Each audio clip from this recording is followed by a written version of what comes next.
Hey guys, ഇന്ന് ഞാൻ വന്നിരിക്കുന്നത് ഇപ്പം എൻ്റെ ജീവിതത്തിൽ നടന്നുകൊണ്ടിരിക്കുന്ന എന്താ പറയുക, ഞാൻ ഒരു പെണ്ണും ആഗ്രഹിക്കില്ല. കാരണം ഞാനിപ്പോൾ പോയിക്കൊണ്ടിരിക്കുന്ന ഈ ഒരു സിറ്റുവേഷനിലൂടെ കടന്നു പോകാൻ ഒരു പെണ്ണും ആഗ്രഹിക്കില്ല. അങ്ങനെ ഒരു സിറ്റുവേഷനിലൂടെയാണ് ഞാനിപ്പോൾ കടന്നു പോയിക്കൊണ്ടിരിക്കുന്നത് കേട്ടോ. അപ്പോൾ ഈ വീഡിയോ ഞാൻ പോസ്റ്റ് ചെയ്യുമോയെന്നും അറിയില്ല. എന്താ പറയുക, എടുത്തിട്ട് കുറേ ദിവസം ആയിട്ടുണ്ടാവുമായിരിക്കും ഞാനിത് പോസ്റ്റ് ചെയ്യുമ്പോൾ വേണമെങ്കിൽ. അപ്പോൾ കുറേ ആലോചിച്ചു, വീഡിയോ എടുക്കണോ എന്ന് കുറേ ഞാൻ ആലോചിച്ചു.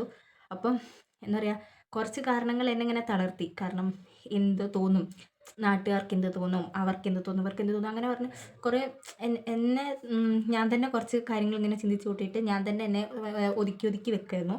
പക്ഷേങ്കിൽ കുറേ പേരോട് ഞാൻ ചോദിച്ചു, എൻ്റെ റിലേറ്റീവ്സിനോടാണെങ്കിലും എൻ്റെ ഫ്രണ്ട്സിനോടാണെങ്കിലും ഒക്കെ ഞാൻ ഇങ്ങനെ ചോദിച്ചപ്പം എന്താ പറയുക, അവർ ഫുൾ സപ്പോർട്ടായിരുന്നു. കാരണം നീ വീഡിയോ ചെയ്തോ എന്ന് പറഞ്ഞിട്ട് ഫുൾ സപ്പോർട്ടായിരുന്നു തന്നിട്ടുണ്ടായിരുന്നത്. അപ്പോൾ ആ ഒരു ബലത്തിൻ്റെയും ഒക്കെ ഇതിലായിട്ടാണ് ഞാനിപ്പോൾ ഇന്ന് ഈ ഒരു വീഡിയോ ചെയ്യുന്നത്.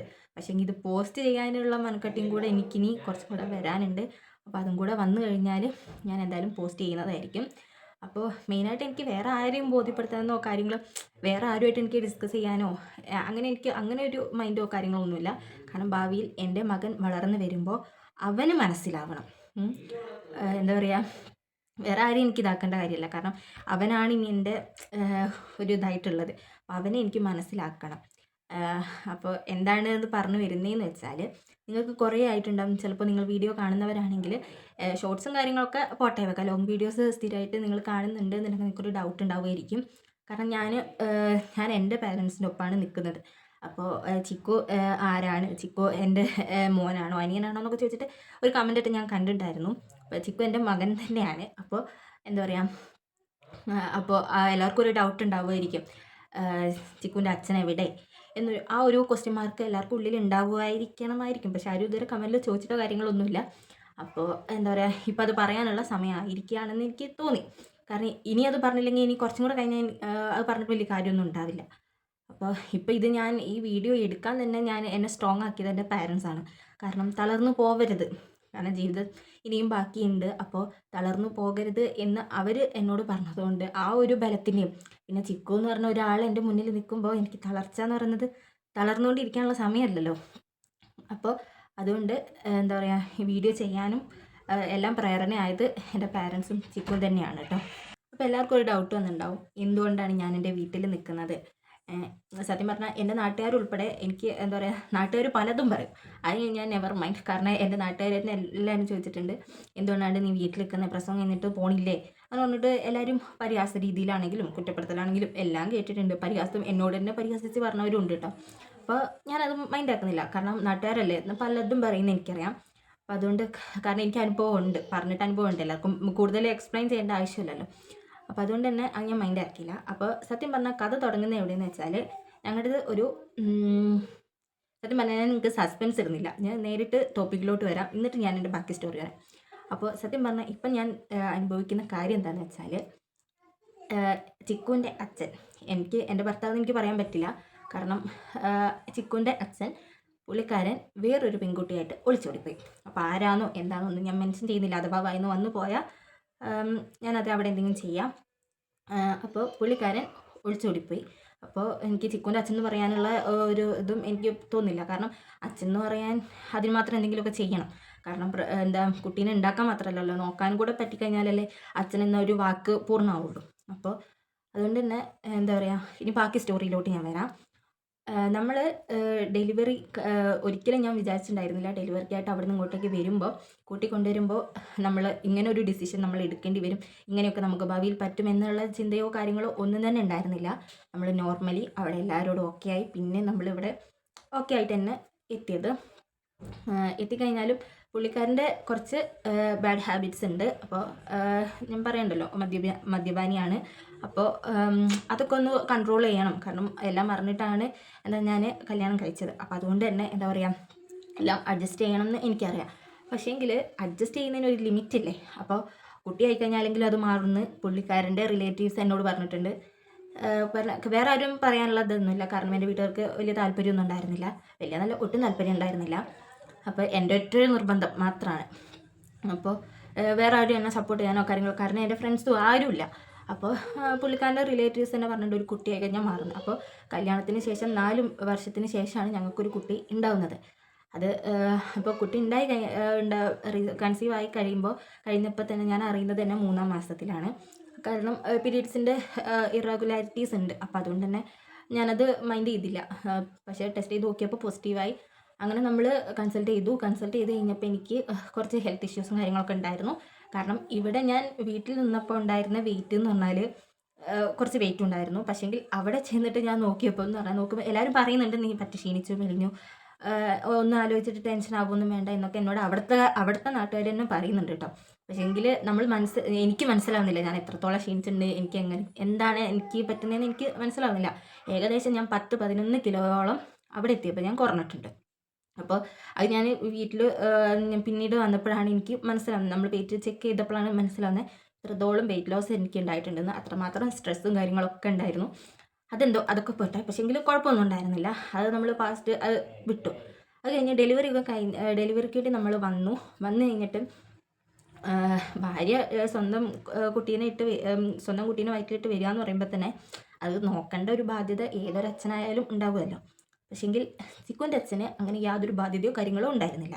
കാരണം വിളിച്ച് ഞാൻ കുറേ വട്ടം വിളിച്ചിട്ടുണ്ട്. കാരണം നമ്മുടെ അപ്പത്തെ മെൻ്റൽ ഹെൽത്ത് എന്ന് പറഞ്ഞാൽ തീരെ ഓക്കെ ആയിരിക്കില്ല. എനിക്കെന്ന് പറഞ്ഞാൽ പീരീഡ്സിൻ്റെ സമയത്താണെങ്കിൽ പോലും നല്ല മൂഡ് സ്വിങ്സ് ഉള്ള ആളാണ്. ഭയങ്കരമായിട്ട് ദേഷ്യപ്പെടും. ഇപ്പോഴാണെങ്കിൽ സ്റ്റിൽ ഞാൻ വീട്ടിലാണെങ്കിലും ആ ഒരു സമയത്ത് എനിക്ക് ഭയങ്കര ദേഷ്യമായിരിക്കും. ഭയങ്കര ദേഷ്യമായിരിക്കും. അപ്പോൾ ആ ഒരു സമയം കൂടെ പറയേണ്ട ആവശ്യമില്ലല്ലോ. എനിക്ക് നല്ല ദേഷ്യം, വിഷമം, എനിക്കെന്താ ആ ഒരു അവസ്ഥ എന്ന് പറഞ്ഞാൽ എനിക്ക് തന്നെ അറിയില്ലായിരുന്നു. പിന്നെ വീട്ടിൽ അമ്മയച്ഛനും ഇല്ലാത്ത സ്ഥിതിക്ക് അമ്മയച്ഛനും ഉണ്ടായിരുന്നില്ല. അപ്പോൾ അനിയനായിരുന്നു ഉണ്ടായിരുന്നത്. അപ്പോൾ അവരോടായിരുന്നു എൻ്റെ ദേഷ്യം കാര്യങ്ങളൊക്കെ ഞാൻ പ്രകടിപ്പിച്ചുകൊണ്ടിരുന്നത് കേട്ടോ.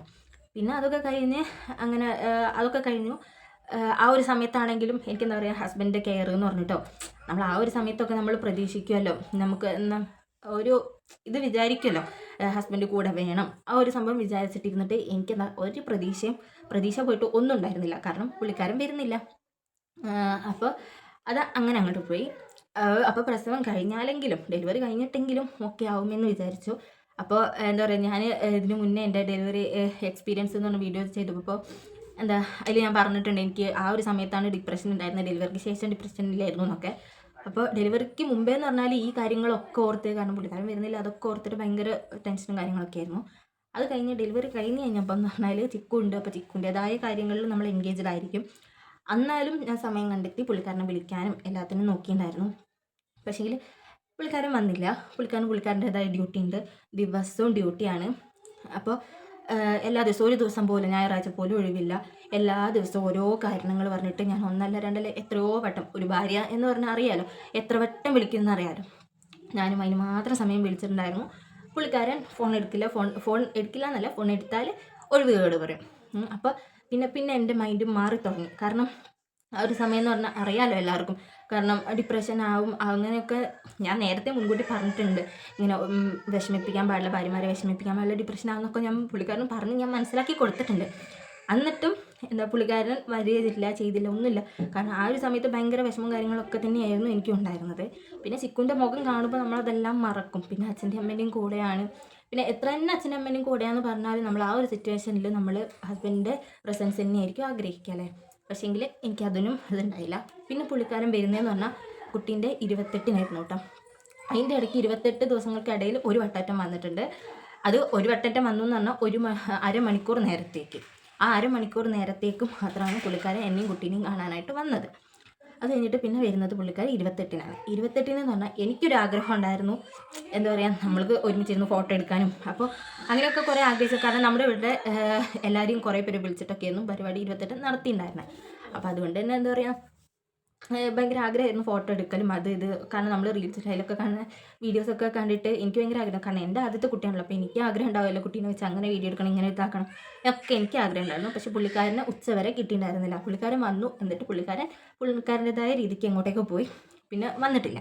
പിന്നെ അത് കഴിഞ്ഞിട്ട് ഉച്ചക്ക് നൂലുകെട്ടൊക്കെ കഴിഞ്ഞ് ആ ഒരു സമയമൊക്കെ നമ്മൾ മിസ് ചെയ്യരുത് എന്നല്ലേ ഏതൊരു അച്ഛനായാലും ആഗ്രഹിക്കുക. പക്ഷേ പുള്ളിക്കാരൻ ആ നൂല് കെട്ടുന്നതോ ആ ചടങ്ങൊന്നും കണ്ടിട്ടില്ല. വെറുതെ ഫോട്ടോയ്ക്ക് പോസ് ചെയ്യാൻ വേണ്ടി മാത്രം കുറച്ച് നേരം, കാരണം വൈകി വന്നിട്ട് പോയതായതുകൊണ്ട് പിന്നെ വന്ന് ഒന്ന് ഫോട്ടോയ്ക്ക് പോസ് ചെയ്യാൻ വേണ്ടി മാത്രം കുട്ടീനെ എടുത്ത് അവിടെ ഇരുന്നു. അത് കഴിഞ്ഞ് ഫുഡൊക്കെ കഴിച്ച് പുള്ളിക്കാരൻ പോയി.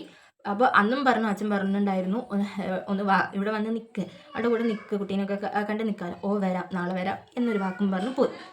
അത് കഴിഞ്ഞിട്ട് നമ്മൾ പിന്നെയും വിളിക്കും, വന്നില്ല. പിന്നെയും മെസ്സേജ് അയക്കും, വരാം. വരില്ല എന്ന് അങ്ങനെ പറയില്ല, വരാം. ഓക്കെ. അപ്പോൾ നമ്മൾ അതും പ്രതീക്ഷിച്ച് ഇപ്പോൾ വരും ആ ഒരു രീതിയിലായിരുന്നു. പിന്നെ അതും അങ്ങനെ പോയി. പക്ഷേങ്കിൽ നമുക്കിത് എപ്പോഴെങ്കിലും വരും എന്നുള്ളൊരു പ്രതീക്ഷ ഉണ്ടല്ലോ വിളിച്ചിട്ട്. പിന്നെ എൻ്റെ മനസ്സിലും ഇത് കിട്ടും. കാരണം എത്രയെന്ന് വെച്ചാൽ നമ്മൾ ക്ഷമിക്കുക. നമ്മൾ സത്യം പറഞ്ഞാൽ അടുത്തിരിക്കുമ്പോഴേ അകലും എന്താ പറയുക, തെറ്റിക്കഴിഞ്ഞാലൊക്കെ പെട്ടെന്ന് മിണ്ടാനൊക്കെ തോന്നുള്ളൂ. പക്ഷെ അകന്നിരിക്കുകയാണെന്നുണ്ടെങ്കിൽ തെറ്റിക്കഴിഞ്ഞാൽ തെറ്റി തന്നെ ആയിരിക്കുമല്ലോ. അതിപ്പോൾ ഏതൊരു മനുഷ്യനാണെങ്കിലും അങ്ങനെ തന്നെ ആയിരിക്കുമല്ലോ. അപ്പോൾ പിന്നെ എന്താ പറയുക, വിളിയും കാര്യങ്ങളൊക്കെ കുറഞ്ഞു. കാരണം വിളിച്ചാൽ മിണ്ടാൻ സമയമല്ല, ഡ്യൂട്ടിയിലാണ്. അപ്പോൾ അങ്ങനെ പറയുക. അപ്പോൾ അങ്ങനെ പോയി പിന്നെ പുള്ളിക്കാരൻ വരുന്നതെന്ന് പറഞ്ഞാൽ കുട്ടീൻ്റെ ചോറൂണിനാണ്. 28 കഴിഞ്ഞിട്ട് പിന്നെ കുട്ടീൻ്റെ ചോറൂണിനാണ് പുള്ളിക്കാരൻ വരുന്നത്. ഓക്കെ. വന്നപ്പോൾ ഏതൊരു ഭാര്യനെ പോലെ ഞാനും മുഖം വീർപ്പിച്ചിട്ട് തന്നെയാണ് നിന്നത്. എനിക്ക് അക്സെപ്റ്റ് ചെയ്യാൻ പറ്റിയിട്ടുണ്ടായിരുന്നില്ല. കാരണം ഇത്രയും ദിവസം വരാത്ത ആൾ അപ്പോൾ വന്ന് കഴിഞ്ഞപ്പോൾ സ്വന്തം വീട്ടിലോട്ട് വരുന്ന ആളെ ശത്രു ആണെങ്കിലും നല്ലപോലെ കാണണം തന്നെ എൻ്റെ അച്ഛൻ പഠിപ്പിച്ചിട്ടുള്ളത്, അച്ഛനമ്മയാണെങ്കിലും. പക്ഷേ എങ്കിൽ എനിക്ക് പുള്ളിക്കാരെ കാണുമ്പോൾ എന്താ ചിരിച്ചിട്ട് വരൂ കയറി ഇരിക്കുമെന്ന് പറയാൻ തോന്നിയില്ല. പുള്ളിക്കാരൻ്റെ അനിയത്തിയും കൂടിയാണ് വന്നത്. അപ്പം ഞാൻ പുള്ളിക്കാരനോട് പറഞ്ഞിട്ടുണ്ടായിരുന്നു, ഞാൻ മിണ്ടൂല കേട്ടോ, ഞാൻ കുറച്ച് നേരത്തെ കിട്ടും മിണ്ടില്ല എന്ന് തന്നെ പറഞ്ഞിട്ടായിരുന്നു നാത്തൂനോട് മിണ്ടിയിട്ടുണ്ടായിരുന്നത്. എന്നിട്ട് പിന്നെ അത് കഴിഞ്ഞിട്ട് അമ്പലത്തിലൊക്കെ എത്തിക്കഴിഞ്ഞപ്പോഴത്തേക്കും പിന്നെ നമ്മൾ എൻ്റെ മൈൻഡൊക്കെ സെറ്റായി. പിന്നെ നമ്മൾ മിണ്ടാൻ തുടങ്ങി. അന്ന് പുള്ളിക്കാരൻ പറഞ്ഞു, എന്താ നീ ഇപ്പോൾ വരണ്ട കേട്ടോ, കുറച്ച് ദിവസം കഴിഞ്ഞാൽ മതി. കാരണം കുറച്ച് മാസം കഴിഞ്ഞിട്ട് വന്നാൽ മതി, നിങ്ങൾ ഡേറ്റ് നോക്കിയിട്ട് വന്നാൽ മതി. കാരണം കുറച്ച് വീടിൻ്റെതായ ഇഷ്യൂസും കാര്യങ്ങളൊക്കെ ഉണ്ട്. അപ്പോൾ അതുകൊണ്ട് വരണ്ട, ചെറിയ കുട്ടിയല്ലേ എന്നുള്ള രീതിയിൽ വരണ്ട എന്ന് അന്ന് പറഞ്ഞു. അപ്പോൾ ഓക്കെ, എനിക്ക് സന്തോഷമായി. കാരണം എൻ്റെ വീട്ടിൽ നിൽക്കാന്ന് പറയുമ്പോൾ ഏതൊരു ഒരു ആഗ്രഹം തന്നെ ആയിരിക്കുമല്ലോ. അപ്പോൾ ഓക്കെ, അങ്ങനെ തന്നെ നിന്നു. കാരണം നമ്മളിത് എന്തായാലും 90-ന് വിടുന്നില്ല എന്ന് വീട്ടിൽ പറഞ്ഞിട്ടുണ്ടായിരുന്നു. വീട്ടിൽ നല്ല, ഞാനത് നേരത്തെ പ്രഗ്നൻ്റ് ആവുന്നതിന് മുന്നേ ഞാൻ പറയുന്നു, ഞാൻ പ്രഗ്നൻ്റ് ആയിക്കഴിഞ്ഞാൽ ഞാൻ 3-ാം മാസത്തിൽ 90-ൽ വരില്ല കേട്ടോ എന്ന് നേരത്തെ പറഞ്ഞു. പുള്ളിക്കാരനും ഓക്കെ പറഞ്ഞതാണ്. അത് കഴിഞ്ഞിട്ട് ശരിക്കും ഇങ്ങനെ ആയിക്കഴിഞ്ഞപ്പോൾ അപ്പോഴെന്തായാലും പറയുള്ളൂ. പിന്നെ അത് മാത്രമല്ല, എനിക്ക് കുറച്ച് ഹെൽത്ത് ഇഷ്യൂസും കാര്യങ്ങളൊക്കെ ഉള്ളതുകൊണ്ട് വീട്ടിൽ പറഞ്ഞിട്ടുണ്ടായിരുന്നു 90-ന് വരുന്നില്ല, അത് കഴിഞ്ഞിട്ട് നല്ലൊരു ഡേറ്റ് നോക്കിയിട്ട് അപ്പം നമ്മൾ വിടാമെന്ന് പറഞ്ഞിട്ടുണ്ടായിരുന്നു. അപ്പോൾ ഓക്കെ, അങ്ങനെ നിന്നു നമ്മൾ. അപ്പോൾ പുള്ളിക്കാരൻ അങ്ങനെയും കൂടെ പറഞ്ഞതുകൊണ്ട് നമ്മളെന്താക്കി, വരുന്നില്ല എന്നുള്ള തീരുമാനത്തിൽ അവിടെയും വിളിച്ചറിയിച്ചു. പക്ഷെ നമുക്ക് പെട്ടെന്ന് തന്നെ ഒരു മരണം ഉണ്ടായി. വല്യമ്മേൻ്റെ ഭർത്താവ് വലിച്ചൻ മരിച്ചതുകൊണ്ട് നമുക്ക് പെട്ടെന്ന് പോകേണ്ടതായിട്ട് വന്നു, എനിക്ക് കാണേണ്ടതായിട്ട് വന്നു. പക്ഷെ കുട്ടീനെ വേറെ വീട്ടിൽ, സ്വന്തം അച്ഛൻ്റെ വീട്ടിൽ കയറ്റാതെ വേറെ എവിടെയും കയറ്റരുത് എന്നുള്ളൊരു ചടങ്ങുണ്ടല്ലോ. അപ്പോൾ നമ്മൾ ചടങ്ങും കാര്യങ്ങളൊക്കെ അനുസരിച്ച് അങ്ങനെ തന്നെ നിന്നു. നമ്മൾ പോയിട്ട് അന്ന് രാവിലെ പോയി വൈകുന്നേരമാണ് നമ്മൾ വീട്ടിലോട്ട് വരുന്നത്. ചൂരമലയാണല്ലോ, അറിയാലോ. അപ്പോൾ അത്രയും നേരം ഞങ്ങളൊരു കാറിൽ, ഞാൻ ആ പിഞ്ച് കുട്ടീനെ എടുത്തിട്ട് ഞങ്ങൾ ആ കാറിൽ തന്നെ ഇരുന്ന് നിന്നത്. അതേസമയം എൻ്റെ കെട്ടിയൻ കൂടെ വന്നിരുന്നു എങ്കിൽ അവിടെ കണ്ടു നമ്മൾ പിന്നെ റിട്ടേൺ നമുക്ക് വരായിരുന്നു. ആ കുട്ടീനെ എടുത്തുകൊണ്ട് അവിടെ നിൽക്കേണ്ട ആവശ്യമില്ല. കാരണം എൻ്റെ അച്ഛൻ അവിടെ എന്തായാലും നിൽക്കേണ്ട ഒരു ഇതുണ്ട്. കാരണം സ്വന്തം ചേട്ടനല്ലേ അവിടെ നിൽക്കുന്നത്. അപ്പോൾ എന്തായാലും അവർക്ക് എല്ലാവർക്കും അവിടെ നിൽക്കേണ്ടതായതുകൊണ്ട്. അതേസമയം നമുക്ക് വേണമെങ്കിൽ വേഗം ഇങ്ങോട്ടേക്ക് വരാമായിരുന്നു. പക്ഷേങ്കിൽ നമുക്ക് അങ്ങനെ ഒരു ഓപ്ഷൻ ഇല്ലല്ലോ. അപ്പോൾ അതുകൊണ്ട് തന്നെ വൈകുന്നേരമായ ആ കുട്ടീനെ എടുത്തിട്ട് ആ ചൂടത്ത്, അപ്പോൾ ആ ചൂട് സമയം, അപ്പോൾ ആ ചൂടത്ത് നമ്മൾ കാറിൽ അങ്ങനെ ഇരുന്നു കേട്ടോ. എന്നിട്ട് നമ്മൾ വൈകുന്നേരമാണ് ഇവിടേക്ക് എത്തിയത്. അത് കഴിഞ്ഞിട്ട് പിന്നെ എന്തായാലും 16 എന്ന് പറഞ്ഞൊരു ചടങ്ങുണ്ടാവുമല്ലോ. അപ്പോൾ അതിനെന്തായാലും നമുക്ക് അവിടെ പോയി നിൽക്കേണ്ടതായിട്ട് വന്നു. കാരണം അത്രയും ദിവസം അമ്മ അവിടെ തന്നെയാണ് നിന്നത്. അപ്പോൾ അതുകൊണ്ട് അമ്മ 16-ന് അമ്മേനെയും കൂട്ടിയിട്ട് ഇങ്ങോട്ട് വരാം. അപ്പോൾ എന്തായാലും അവിടെ തന്നെ നിൽക്കണം എന്നുള്ളൊരു ഓപ്ഷൻ ഉള്ളതുകൊണ്ട് നമ്മൾ എന്താക്കി, വേഗം അതിൻ്റെ ഇടയ്ക്കൊരു ചടങ്ങ് പോലെ അവിടെ പോയി കയറി. എന്നിട്ട് അതേപടി നമ്മൾ വരികയാണ് ഉണ്ടായത് കേട്ടോ. അന്നും അവിടെ നമ്മൾ പോയി കയറുന്നന്നും പുള്ളിക്കാരൻ അവിടെ ഇല്ല കേട്ടോ. പുള്ളിക്കാരന് ഡ്യൂട്ടി ഉണ്ടെന്ന് പറഞ്ഞു പുള്ളിക്കാരൻ പോയി. ഏതൊരു ഭർത്താവ് അങ്ങനെ ചെയ്യുക, ഒരു കുട്ടീൻ്റെ അച്ഛൻ എങ്ങനെ അങ്ങനെയൊക്കെ ചെയ്യാൻ തോന്നുന്നു എനിക്കറിയില്ല. പക്ഷേ അന്നും പുള്ളിക്കാരൻ അവിടെ ഇല്ല, എടുക്കാൻ പറ്റാത്ത ഒഴിവുകേടും കാര്യങ്ങളൊക്കെ ആയിരുന്നു. അപ്പം അന്നങ്ങനെ നമ്മൾ വിട്ടു, നമ്മളങ്ങനെ വന്നു. പിന്നെ നമ്മൾ പോയി അത്രയും ദിവസം എൻ്റെ സ്വന്തം വലിയച്ഛനാണ് മരിച്ചത്. അത്രയും ദിവസമായിട്ടും അവിടെ നിന്ന് ഒരു മനുഷ്യൻ, എൻ്റെ വലിയച്ഛൻ മരിച്ചോ, എന്താ പറയുക, അവിടേക്ക് വരികയെ നമ്മുടെ കൂടെ വരികയെ അങ്ങനെ ഒന്നും ചെയ്തിട്ടുണ്ടായിരുന്നില്ല കേട്ടോ. നമ്മൾ തന്നെ പോയി. കാരണം അവിടെ നിന്ന് എൻ്റെ റിലേറ്റീവ്സ് ഒക്കെ ചോദിക്കുന്നുണ്ട്, എന്താ വരാത്തെ. എനിക്ക് പറയാനൊരു ഓപ്ഷൻ ഇല്ല. അവിടെ നിന്ന് ആരും വരുന്നുമില്ല, പുള്ളിക്കാരനും വരുന്നില്ല. എവിടെ എന്ത് ഫംഗ്ഷൻ എനിക്കുണ്ടെന്നുണ്ടെങ്കിലും എൻ്റെ കൂടെ എൻ്റെ കെട്ടിയോൻ ഉണ്ടായിട്ടേ ഇല്ല. അതൊക്കെ കൊണ്ട് നമുക്ക് എന്താ പറയുക, കുറച്ച് വെറുപ്പുകൾ ഇങ്ങനെ വന്നുകൊണ്ടിരിക്കുമായിരുന്നു. എന്നാലും കുട്ടിയുണ്ട്, ക്ഷമിക്കാം എന്ന് പറഞ്ഞിട്ടായിരുന്നു നിന്നത്. അങ്ങനെ പിന്നെ ചോറൂണ് വന്നു. അപ്പോൾ ചോറൂണ് വന്നപ്പോൾ ഞാൻ കുറച്ച് നേരം മുഖം കനിപ്പിച്ച് പുള്ളിക്കാരൻ അങ്ങനെ പറഞ്ഞ് അന്ന് ഉച്ചയാകുമ്പോഴത്തേക്കും നമ്മൾ വീട്ടിലെത്തി. ചോറ് കഴിച്ചിട്ട് നാത്തൂന് പണിക്ക് പോയി. ബാക്കി പുള്ളിക്കാരൻ ഇരുന്ന് കുറച്ച് നേരം ഇരുന്ന് കഴിഞ്ഞപ്പോഴത്തേനും തന്നെ പുള്ളിക്കാരന് പോകണം എന്ന് പറഞ്ഞിട്ട് അങ്ങനെ പോവേണ്ടായി. അപ്പോൾ ഞാൻ പറഞ്ഞു, ഇന്ന് എന്തായാലും ലീവാണല്ലോ, ഇന്ന് ഇവിടെ നിൽക്ക്, എന്നിട്ട് നാളെ പോകാമെന്ന് പറഞ്ഞു. അപ്പോൾ വരാം, വൈകുന്നേരം ആകുമ്പോഴത്തേക്കെങ്കിലും വരാം. ചിലപ്പോൾ നാളെ ലീവായിരിക്കും, നാളെ വരാം, ഇങ്ങനെ തന്നെയാട്ടോ പറഞ്ഞത്. ചിലപ്പോൾ നാളെ ലീവായിരിക്കാം, അപ്പോൾ അങ്ങനെയാണെങ്കിൽ നാളെ വരാം. ഓക്കെ, ഞാൻ അതും വിശ്വസിച്ചിരുന്നു. അപ്പം ഇന്ന് വരാം അല്ലെങ്കിൽ നാളെ വരാം. അങ്ങനെ നാളുകൾ കുറേ കഴിഞ്ഞു. അങ്ങനെ കഴിഞ്ഞ് പോയി. പിന്നെ വരുന്നത് എപ്പോഴാണെന്ന് വെച്ചാൽ കുട്ടീൻ്റെ ഫസ്റ്റ് ബർത്ത്ഡേൻ്റെ തലേ ദിവസം, അതായത് ജനുവരി 2-ാം തീയതിയാണ് വരുന്നത്. 4-ാം തീയതിയാണ് മോൻ്റെ ബർത്ത്ഡേ വരുന്നത്. അപ്പോൾ 2-ാം തീയതിയാണ് വരുന്നത്, 2-ാം തീയതി രാത്രി. അപ്പോൾ ആ ഒരു സമയത്ത് എന്ന് പറഞ്ഞാൽ എനിക്ക് നല്ല ദേഷ്യം കാര്യങ്ങളൊക്കെ ഉണ്ടായിരുന്നു. കാരണം ഇത്രയും ദിവസം ഒന്ന് നിങ്ങൾ ചിന്തിച്ച് നോക്കണം, ഏതൊരു ഭാര്യയ്ക്കും ഏതൊരു പെണ്ണിനും മനസ്സിലാവും, ചോറൂണിന് പോയ മനുഷ്യൻ പിന്നെ വരുന്നത് കുട്ടീൻ്റെ ബർത്ത്ഡേൻ്റെ ആ ഒരു സമയത്ത്. അത്രയും പ്രാവശ്യം വിളികൾ കുറവ്. ഞാൻ അങ്ങോട്ട് വിളിച്ചാലും ചിലപ്പോൾ എടുക്കണമെന്നില്ല, പുള്ളിക്കാരനായിട്ട് വിളിക്കാനും പോകുന്നില്ല. അപ്പോഴൊന്നും ഞാൻ എന്താ പറയുക, അതിൻ്റെ പിന്നിലുള്ള കാര്യങ്ങൾ എന്താണെന്നൊന്നും ഞാൻ അറിയുന്നില്ല. കാരണം നമ്മൾ ഒട്ടും എക്സ്പെക്റ്റ് ചെയ്യുന്നില്ല കെട്ടുവിന് ഇങ്ങനെയൊക്കെ പോകും എന്താണെന്നൊന്നും ഞാൻ എക്സ്പെക്റ്റ് ചെയ്യുന്നുണ്ടായിരുന്നില്ല. വിശ്വസിച്ചായിരുന്നു നിന്നിരുന്നേ. പൊട്ടത്തി ഏതെന്നു അതെന്തോ ആയിക്കോട്ടെ. അപ്പോൾ ഏതൊരു പെണ്ണിനും അത് മനസ്സിലാവും. കാരണം അത്രയും ദിവസത്തെ ആ ഒരു വിഷമവും കാര്യങ്ങളൊക്കെ ഒരു പെണ്ണിന് മനസ്സിലാവും. അങ്ങനെ ആ വരുന്ന മനുഷ്യനോട് ഞാൻ മിണ്ടിക്കൊള്ളണം എന്നില്ലല്ലോ. എൻ്റെ മാനസികാവസ്ഥ വെച്ച് ഞാൻ മിണ്ടിയില്ല. മിണ്ടിയില്ല എന്ന് പറഞ്ഞാൽ എന്നെ വിളിച്ചപ്പോൾ ഞാൻ ഫോൺ എടുത്തില്ല. അപ്പോൾ അമ്മേൻ്റെ ഫോണിലോട്ട് വിളിച്ചു, ഞാൻ വരുന്നുണ്ട് വീട്ടിലോട്ട് എന്ന് പറഞ്ഞു. അപ്പോൾ ഓക്കെ ശരി, വീട്ടിലോട്ട് വരുന്നുണ്ട്. അമ്മ വരുമ്പം വരികയാണല്ലോ, ഇത്രയും കാലങ്ങൾക്ക് ശേഷം വരികയാണ്, അവനോട് കുറച്ച് പറയാനുണ്ട്, ഉപദേശിക്കാനൊക്കെ ഉണ്ട്. കാരണം ഇത്രയും ഒരു ഗ്യാപ്പിട്ട് വരുന്നുണ്ട്, കുട്ടീനെ വേണ്ടേ, ഭാര്യനെ വേണ്ടേ, ഇങ്ങനെയൊക്കെ നടന്നാൽ മതിയോ എന്ന കാര്യങ്ങളൊക്കെ പറയണം എന്നുള്ള രീതിയിൽ അവനോട് പറയാം. അപ്പോൾ അവൻ വരുമ്പോഴത്തേക്കും ചോറ് വെക്കണം, കറി വെക്കണം, അതാക്കണം ഇതാക്കണം എന്നൊക്കെ പറഞ്ഞ് ഭയങ്കര ബഹളം കാര്യങ്ങളൊക്കെ. ഓ ശരി ആയിക്കോട്ടെ അമ്മ ചെയ്തോട്ട് വന്നു. അങ്ങനെ പുള്ളിക്കാരൻ വിളിച്ചത് എത്ര 8 7:45 ആ ഒരു സമയത്ത് എങ്ങാനും വിളിച്ചത്. ഇവിടെ എത്തിയത് 9-9:30 ആയപ്പോൾ. അതുവരെ നമ്മളിങ്ങനെ വെയിറ്റ് ചെയ്തുകൊണ്ടിരിക്കുക, എപ്പോൾ വരും എന്ന് പറഞ്ഞിട്ട്. വന്നതോ 4 കാലിൽ. അങ്ങനെ ഏതൊരു മനുഷ്യൻ അങ്ങനെയൊക്കെ വരികയെന്ന് എനിക്ക് അറിഞ്ഞൂടാ. അത് മനുഷ്യന്മാരാണോ എന്ന് തന്നെ എനിക്കറിയുന്നില്ല. കാരണം ഇതിപ്പോൾ ഞാൻ പറയുമ്പോൾ നിങ്ങൾക്ക് ചിലപ്പോൾ എന്നോട് ദേഷ്യമൊക്കെ തോന്നുമായിരിക്കാം. കാരണം ഞാൻ അനുഭവിച്ച ഈ ഒരു സിറ്റുവേഷൻ എന്ന് പറഞ്ഞാൽ എനിക്ക് വീട്ടിലും ഇതിനും വലുതുണ്ടാവുമായിരിക്കാം. പക്ഷേ എനിക്കിത് വലുതാണല്ലോ. അപ്പോൾ നമ്മുടെ ലൈഫിൽ നമ്മൾ ഫേസ് ചെയ്യുമ്പോഴാണല്ലോ നമുക്കതൊരു ഇതായിട്ട് തോന്നുക, വലിയൊരു കാര്യമായിട്ട് തോന്നുക. അപ്പോൾ പുള്ളിക്കാരൻ വന്നത് 4 കാലിലാണ് വന്നത്. അത്രയും എന്താ പറയുക, വരികയെന്ന് വിളിച്ച് പറഞ്ഞപ്പോൾ എനിക്ക് ഉള്ളിൻ്റെ ഉള്ളിലൊരു സന്തോഷം എന്തായാലും ഉണ്ടാവുമല്ലോ. നമ്മളങ്ങനെ വെയിറ്റ് ചെയ്ത് നിന്നു. വന്ന കോലം കണ്ടപ്പോഴത്തേക്കും എൻ്റെ ആ പ്രതീക്ഷ, ആ സന്തോഷം എന്ന് പറഞ്ഞത് എന്താ പറയുക, ഊതിക്കെടുത്താന്ന് പറയില്ല, അങ്ങനെ ഊതിക്കെടുത്തിയ പോലെ തന്നെയായി. മനസ്സിങ്ങനെ എന്താ പറയുക, മരവിച്ചു പോകുന്നു പറയും. കാരണം യാതൊരു പ്രതീക്ഷകളൊക്കെ എല്ലാം പോയി കിടക്കുന്ന ഒരവസ്ഥയിൽ, ആ ഒരവസ്ഥയിലായിരുന്നു അപ്പം ഞാൻ ഉണ്ടായിരുന്നത്. അങ്ങനെ അന്നൊന്നും പറയാൻ പറ്റില്ല, കാരണം ആ പറഞ്ഞ തലയിൽ കയറുന്ന ബോധത്തിലായിരിക്കില്ല. അതങ്ങനെ വിട്ടു, ഫുഡ് കഴിച്ചു കിടന്നു.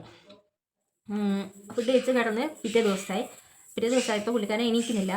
കാരണം നമ്മൾ അന്ന് പുള്ളിക്കാരനെ മാറ്റിയിരുന്നു കിടത്തിയിട്ടുണ്ടായിരുന്നു. കാരണം ആ ഒരു കോലത്തിൽ കുട്ടീൻ്റെ എൻ്റെ കൂടെ കിടത്തണ്ടെന്ന് വിചാരിച്ചിട്ട്, കാരണം കുഞ്ഞു കുട്ടിയാണല്ലോ, കള്ളു കുടിച്ചൊരു മനുഷ്യൻ്റെ ഇതും കാര്യങ്ങളും സ്മെല്ലും കാര്യങ്ങളൊന്നും കുട്ടിക്ക് ഇതാവണ്ടെന്ന് വെച്ചിട്ട് നമ്മൾ മാറ്റിയാൽ കിടത്തിയിട്ടുണ്ടായിരുന്നേ.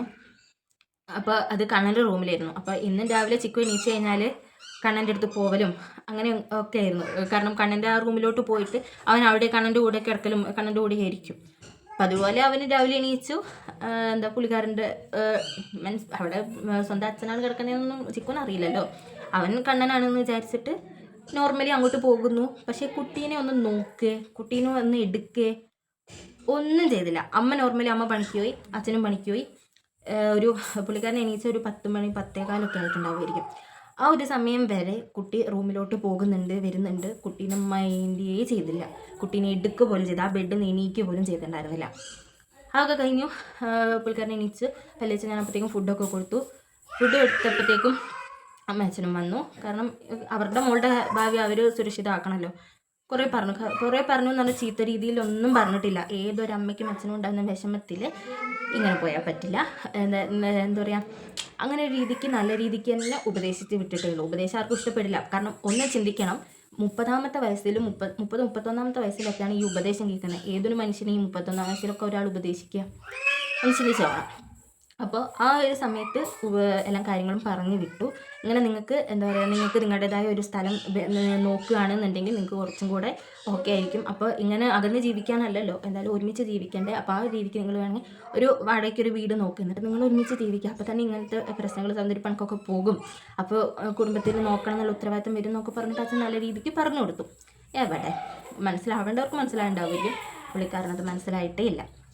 എന്നിട്ട് ആ പോയ മനുഷ്യൻ,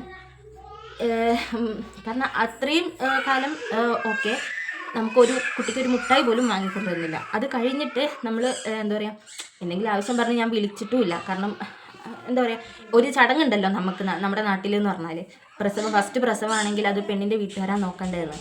ആ ഒരു ചടങ്ങ് അനുസരിച്ചിട്ട് എൻ്റെ വീട്ടുകാർ തന്നെയാണ് എല്ലാം നോക്കിയത്. പ്രസവം കഴിഞ്ഞ് കൂട്ടി കൊണ്ടുപോയതുമില്ല. അപ്പോൾ അതുകൊണ്ട് തന്നെ എന്താ പറയുക, അത്രയും കാലം എൻ്റെ ചിലവും മോൻ്റെ ചിലവും എല്ലാ ചിലവും വീട്ടുകാർ തന്നെ നോക്കിയിട്ടുണ്ടായിരുന്നത്. അതെന്തോ ചിലവിൻ്റെ കാര്യമൊക്കെ പോട്ടെ, പൈസ പിന്നെ നമുക്ക് ഉണ്ടാക്കാമല്ലോ. കിട്ടേണ്ട എന്താ പറയുക, സ്നേഹം എന്ന് പറയുന്നത് അത് നമുക്ക് കിട്ടേണ്ട വേണമല്ലോ. അതും അങ്ങനെ അങ്ങോട്ട് പോയി. അങ്ങനെ നമ്മളെന്താക്കി, കുഞ്ഞിൻ്റെ ഫസ്റ്റ് ബർത്ത്ഡേ ആണ്, നമ്മൾ കാര്യമായിട്ട് എന്തെങ്കിലും വാങ്ങിക്കൊടുക്കണം. കാരണം ഇത്രയും ദിവസം യാതൊരു കാര്യങ്ങളും മോൻ്റെ ഒന്നും കാര്യം നോക്കാതെ ഇത്രയും ദിവസം പണിക്ക് പോയ വ്യക്തിൻ്റെ അടുത്ത് എന്തായാലും പൈസയും കാര്യങ്ങളും ഉണ്ടായിരിക്കണം.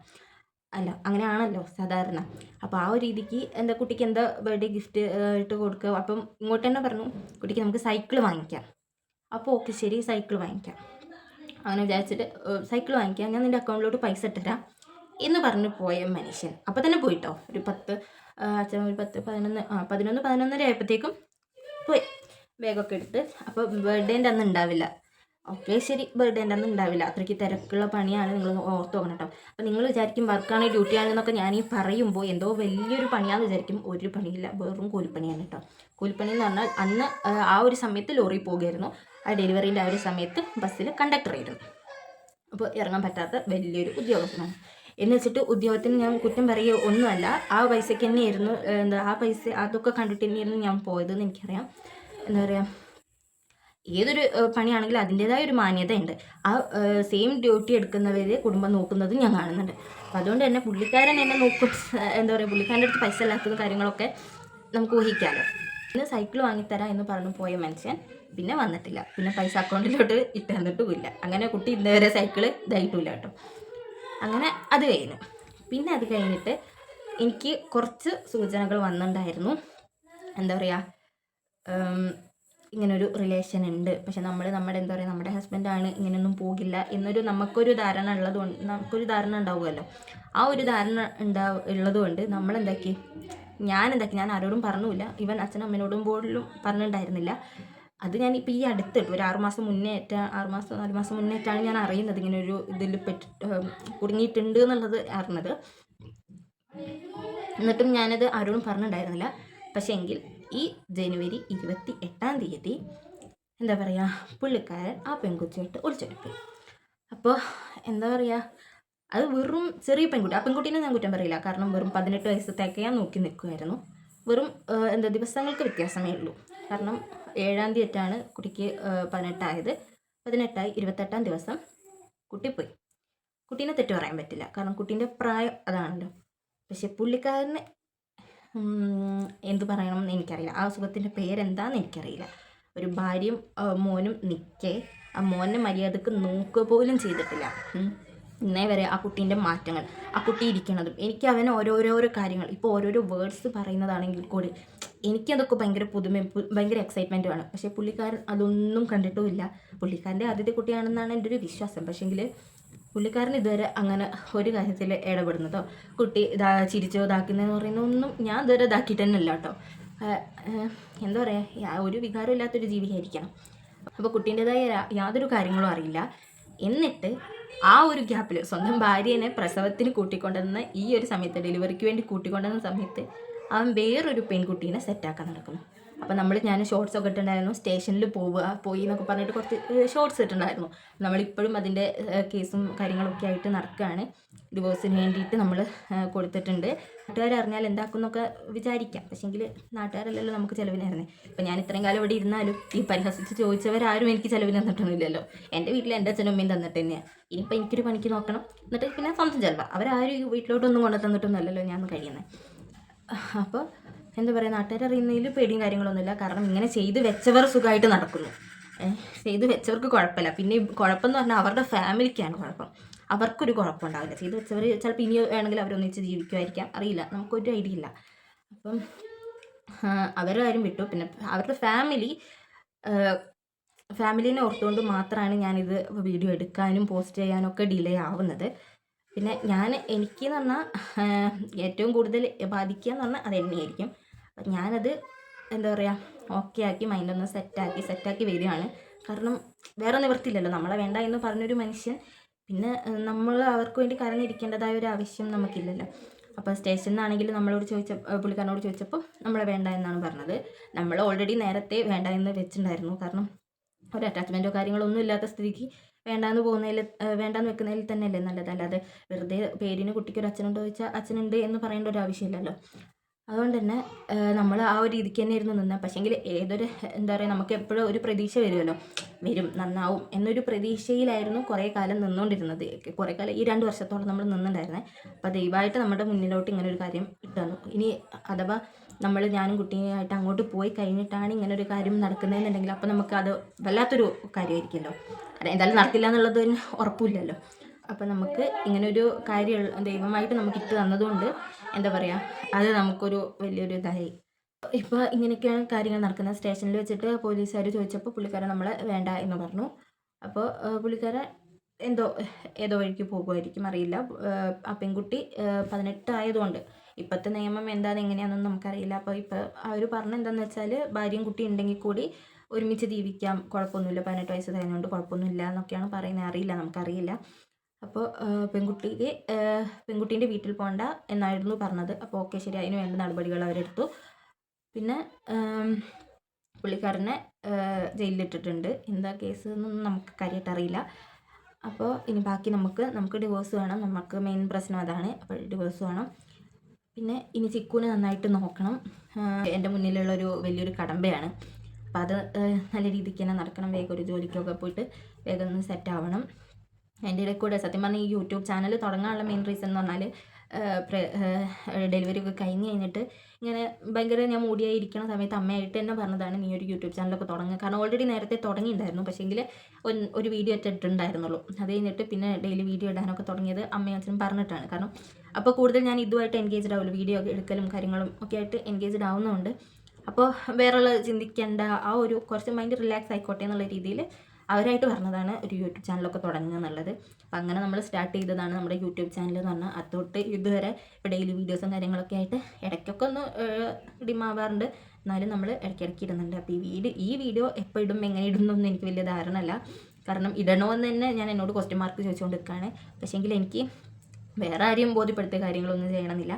എൻ്റെ മോൻ വളർന്നു വരുമ്പോൾ എന്തുകൊണ്ട് അവൻ അച്ഛനില്ലാതായി എന്നുള്ളതിനൊരു ചോദ്യം ചോദിക്കുവാണെങ്കിൽ അവനുള്ള ഉത്തരമായിട്ടാണ് ഞാൻ ഈ വീഡിയോനെ കാണുന്നത്. കാരണം അവൻ മനസ്സിലാക്കണം, അവൻ്റെ അച്ഛൻ എന്ന് പറയുന്നൊരു വ്യക്തി ഇങ്ങനെയായിരുന്നു. അതുകൊണ്ടാണ് എന്താ പറയുക, പുള്ളിക്കാരനായിട്ട് വേണ്ട എന്ന് വെച്ച് പോയതാണ്. പുള്ളിക്കാരൻ്റെ ഇഷ്ടത്തിനായിട്ട് പോയതാണ്. അതുകൊണ്ടാണ് അമ്മ ഇങ്ങനെ കഷ്ടപ്പെട്ടിട്ടൊക്കെയാണ് വളർത്തിയതെന്ന് അവൻ മനസ്സിലാക്കണം എന്നുള്ളത് കൊണ്ടാണ് ഞാൻ ഇങ്ങനൊരു വീഡിയോ ചെയ്യുന്നത്. അപ്പോൾ ഇതിൽ കുറച്ച് ചിലപ്പോൾ അവിടെ ഇവിടെയും തെറ്റാത്തൊക്കെ എന്തെങ്കിലുമൊക്കെ ഞാൻ വായത്തോന്ന് എന്തൊക്കെയോ ഞാൻ ബളബള പറഞ്ഞിട്ടുണ്ട് തോന്നുന്നു. അപ്പോൾ ഇതാണിപ്പോൾ ഈ ഒരു സിറ്റുവേഷനിലൂടെയാണ് ഇപ്പം ഞാൻ കടന്നു പോയിക്കൊണ്ടിരിക്കുന്നത്. ഇതിലിപ്പോൾ ഞാൻ എന്താ പറയുക, നിങ്ങളിപ്പോൾ വിചാരിക്കും എന്താ പറയുക, അവൾക്ക് വലിയ വിഷമവും കാര്യങ്ങളൊന്നും ഇല്ലല്ലോ. വിഷമവും കാര്യങ്ങളൊക്കെ ഉണ്ട് എന്ന് വെച്ചിട്ട് എല്ലാവരും കാണിക്കേണ്ട ആവശ്യമില്ലല്ലോ. അപ്പോൾ എല്ലാത്തിനുള്ള ഇപ്പോൾ എന്താ പറയുക, ഓരോരുത്തരിടുന്ന ചിലപ്പോൾ കമൻറ്റ് വന്നാലോ എന്നൊക്കെ ചിന്തിച്ചിട്ട് തന്നെയാണ് ഞാൻ വീഡിയോ എടുക്കണത് തന്നെ. അപ്പോൾ അതിനൊക്കെയുള്ള ഉത്തരം എൻ്റെ അടുത്ത് തന്നെ ഉണ്ട് സത്യം പറഞ്ഞാൽ. പക്ഷേങ്കിൽ ഇത് ഞാൻ പറഞ്ഞില്ലേ, ചിക്കുവിനുള്ള ഒരു ഉത്തരമായിട്ടാണ് എൻ്റെ ഈ വീഡിയോ എന്ന് പറയുന്നത് തന്നെ. എന്താ പറയുക, നമുക്ക് ജീവിച്ചല്ലേ പറ്റുള്ളൂ. കാരണം എന്താ പറയുക, ഇപ്പോൾ പെട്ടെന്ന് ഞാൻ അയ്യോ എൻ്റെ കെട്ടിയവൻ അങ്ങനെ ചെയ്തല്ലോ എന്നോർത്തിട്ട് വേഗം ഞാൻ ആത്മഹത്യ എന്ന് പറഞ്ഞൊരു കാര്യം നോക്കി പോകുകയാണെന്നുണ്ടെങ്കിൽ അത് എനിക്കും എൻ്റെ അച്ഛനും അമ്മയ്ക്കും എൻ്റെ മോനും ആണ് ആ ഒരു നഷ്ടം എന്ന് പറഞ്ഞാൽ. വേറെ ആർക്കും ആ ഒരു നഷ്ടം എന്ന് പറഞ്ഞില്ല. അതൊരു കുറച്ച് ദിവസം കരഞ്ഞു കഴിഞ്ഞാൽ എല്ലാവരുടെയും ആ ഒരു ഇത് അങ്ങോട്ട് പോകും. പക്ഷേങ്കിൽ എൻ്റെ മോനായിരിക്കും ഏറ്റവും കൂടുതൽ സഫർ ചെയ്യുക. പിന്നെ എന്നെപ്പറ്റി ഓർക്കുമ്പോൾ അച്ഛനും അമ്മയ്ക്ക് കണ്ണനാണെങ്കിലും ആ ഒരു വിഷമം ഉണ്ടാവും. പക്ഷേങ്കിൽ ആത്മഹത്യ എന്ന് പറഞ്ഞാൽ ഒന്നിനൊരു പരിഹാരമല്ലല്ലോ. അപ്പോൾ ജീവിച്ചല്ലേ പറ്റുള്ളൂ. ജീവിക്കണം, തലയുയർത്തി നല്ലപോലെ ജീവിക്കണം. കാരണം ഞാനായിട്ട് ഒരു തെറ്റും ചെയ്തിട്ടില്ല. അപ്പോൾ അതുകൊണ്ട് തന്നെ നല്ല രീതിക്ക് ജീവിക്കണം. പിന്നെ മുന്നോട്ടുള്ള ലൈഫ് ഭയങ്കര എന്താ പറയുക, നല്ലപോലെ തന്നെ ജീവിക്കണം. പിന്നെ ഞാൻ ചെറിയൊരു കാര്യം പറയാൻ പറ്റുമോ,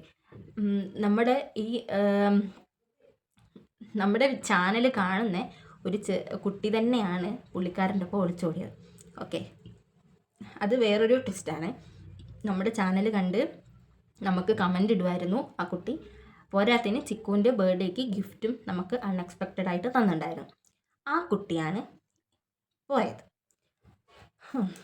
അപ്പോൾ നിങ്ങളൊന്ന് ചിന്തിക്കണം എൻ്റെ മാനസികാവസ്ഥ എങ്ങനെയിരിക്കുന്നത്. കാരണം പുള്ളിക്കാരിക്ക് എൻ്റെ വീടറിയാം, ഇതാണ് എൻ്റെ വീട്, ഇതെൻ്റെ മോൻ, ഇത് ഞാൻ, എല്ലാം പുള്ളിക്കാരിക്ക് അറിയാം. പുള്ളിക്കാരിയുടെ കമൻറ്റുകളൊക്കെ ഞാൻ പിന്നെയും ഇപ്പം ഞാനിരുന്ന് കാരണം ആ സംഭവം നടന്നു കഴിഞ്ഞിട്ട് പുള്ളിക്കാരിയാന്ന് അറിഞ്ഞു കഴിഞ്ഞപ്പം ഞാനൊന്ന് നോക്കി നോക്കി കമൻറ്റുകൾ എന്തൊക്കെയാണ്. കമൻറ്റ് കണ്ടപ്പോൾ എനിക്ക് എന്ത് ചെയ്യണം എന്നുള്ളൊരു ഇതായിരുന്നു. കുഴപ്പമില്ല, ഓക്കെ, നമ്മളത് ഓവർകം ചെയ്തല്ലേ പറ്റുള്ളൂ. അപ്പോൾ ഇന്നത്തെ വീഡിയോ ഇത്രയേ ഉള്ളൂ. അപ്പം അങ്ങനെ നമ്മൾ വീഡിയോ നിർത്തുകയാണ്. അപ്പോൾ ഇനി വേറൊരു വീഡിയോയിൽ കാണാം. കാരണം എനിക്കിതിപ്പോൾ പറയണം തോന്നി. Okay, by.